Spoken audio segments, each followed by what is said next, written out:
भोज निमंत्रण में मतलब रहता है हम लोगों का बुलावा, और उसमें ऐसे कहाँ रोज भोज हो रहे हैं यार, कहाँ रोज भोज हो रहे हैं? कोई वृंदावन धाम थोड़ी है। गांव गली में तो कभी कभी किसी का ब्याह हुआ तो करवा दिया, ले रोज भोज कहाँ हो रहा है गांव गली में? कभी ऐसा हो तो चले गए, राधा राधा खाया, क्या चला गया? प्याज लहसुन वाला रहता है तो इसी। नहीं, प्याज लहसुन वाला तो भक्त को नहीं पाना चाहिए, क्योंकि वो तमोगुणी होता है। तो वो बता दे भाई कि हम प्याज लहसुन नहीं पाते हैं, तो बात है। नहीं तो जैसे गांव में हमारे प्याज लहसुन पड़ा निमंत्रण होता था जिसमें भोजन बनता था, तो खीर में प्याज लहसुन नहीं होता, गुलाब जामुन में प्याज लहसुन नहीं होता।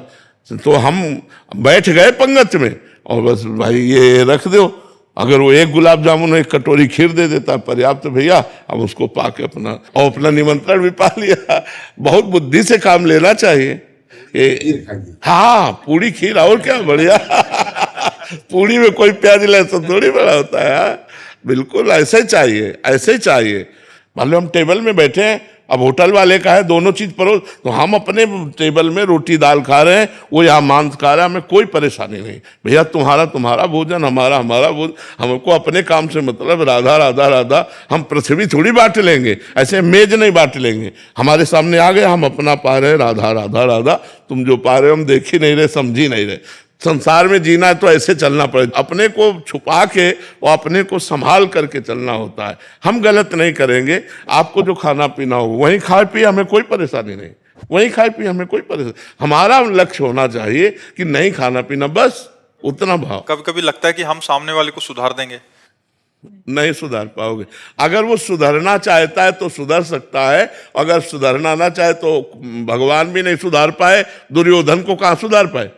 समझा तो रहे थे, समझ पाए? बोले 5 ही गाँव दे दे, बोले सुई की नोक बल नहीं देंगे, बोले अब मरोगे फिर। बोले देख लेंगे, युद्ध होगा। और महाभारत युद्ध हुआ। भगवान ने कहा कि भाई तुम्हारी शर्त थी 12 वर्ष का वनवास और 1 वर्ष का अज्ञातवास, ये पूरा होने के बाद आप पूरा राज्य दे देंगे, अब आप राज्य दे दो। तो बोले नहीं देंगे। बोले आधा राज्य दे दो, इंद्रप्रस्थ में राजा बन जाएंगे युधिष्ठिर, और हस्तिनापुर में आप हो जाओ। बोले नहीं देंगे। बोले आखिरी बात 5 गांव दे दो। बोले सुई की नोक भर भी नहीं देंगे। भगवान समझा पाए उसको? अगर नहीं समझना चाहता सामने वाला तो भगवान जगत गुरु श्री कृष्ण नहीं समझा पाए, हम तुम तो उनके अंश हैं, हम कैसे समझा पाएंगे? राधे राधे महाराज जी। महाराज जी, मुझे गुस्सा बहुत आता है। उस स्थिति में सामने वाले को उल्टा सीधा कह देती। कुछ समय पहले पति के गलत व्यवहार से क्रोधित होकर मैंने नहीं, उसको उसे बोल दिया। गुस्सा किसी का भी मंगल नहीं करता, ना अपना मंगल करता है ना दूसरे का मंगल करता है। गुस्सा में अपनी भी हानि होती है, हृदय जलता है, और क्रोध से गलत शब्द निकल जाए तो सामने वाले का हृदय जलता है। हमें लगता है जिस समय गुस्सा आवे उस समय मौन रहना चाहिए, दोनों दांत ऊपर नीचे के कस के दबा के बोलना नहीं, बोलना नहीं। अगर बोले तो गड़बड़ हो जाएगा, नहीं बोलना, और वहां से हट जाए। नहीं तो गलत शब्द, चुभने वाले शब्द और मारपीट, ये सब गुस्सा में हो जाता है। तो हमें लगता है गुस्सा ना करे तो ज्यादा अच्छा है। पति को कह दिया तुम भोगोगे, अगर राम नाम सत्य है तो तुम पक्का भोगोगे। तो मतलब तब से भजन भी रुक गया और डर भी हो गया पति के प्रति की कुछ ना हो जाए इनको। हाँ, नहीं, ऐसा नहीं कहना चाहिए, क्योंकि तुम्हारे राम तुम्हारे पति हैं। पहले तुम ही गलत हो, अपने राम को गलत साबित कर रहे हो।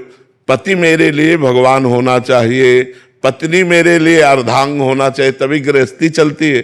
अब पति को अगर तुम भगवत भाव से नहीं देखोगे या पत्नी को आप अर्धांग भाव से नहीं देखोगे तो फिर परस्पर बैर हो जाएगा, फिर ठीक नहीं रहेगा। फिर कलह, अशांति, लड़ाई झगड़ा, वो गृहस्थी नरक बन जाती है।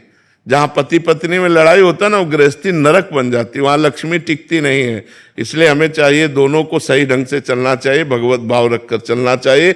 जब गुस्सा आवे तो चुप हो जाना चाहिए, गलत नहीं बोलना चाहिए। हाँ जी, मैं ऐसे कुछ गलत नहीं करती, वो छोटी छोटी चीजों में मतलब कभी कभी ऐसा होता है कि बहुत ऐसा नाराज हो जाते हैं। छोटी छोटी बातों में सहन करना सीखे। छोटी छोटी बातें ही बड़ा रूप ले लेती हैं, छोटी छोटी बातों में ही बड़ा उपद्रव होने लगता है। हम उसे छोटा ना समझे, चिंगारी को छोटा ना समझे। अगर फूस मिल गई तो वो ज्वाला बनने में देर नहीं लगेगी। क्रोध रूपी चिंगारी बहुत बड़ा अहित कर सकती है, इसलिए हमें क्रोध रूपी अग्नि को शांत रखना है। नाम जप करो, जब क्रोध आवे दांती पीस लो कि मुझे मौन रहना है, बोलना नहीं है, हट जाओ वहां से, जो उपाय आपको करना हो करो, पर क्रोध ना करो, क्रोध करने से हानि है। जी लगता है कब तक सहें, मतलब गलत नहीं है तो फिर भी बार बार नाम जप करोगी तो ये भी बात खत्म हो जाएगी, कब तक सहो। हंस के, उनका स्वभाव ऐसा है, उनका स्वभाव ऐसा है, भगवान ने उनको स्वभाव ऐसा दिया है, ऐसी भावना करके शांत हो जाना चाहिए। हम सत्संग सुनते हैं, हम भजन करते हैं तो हमको शांत हो जाना चाहिए।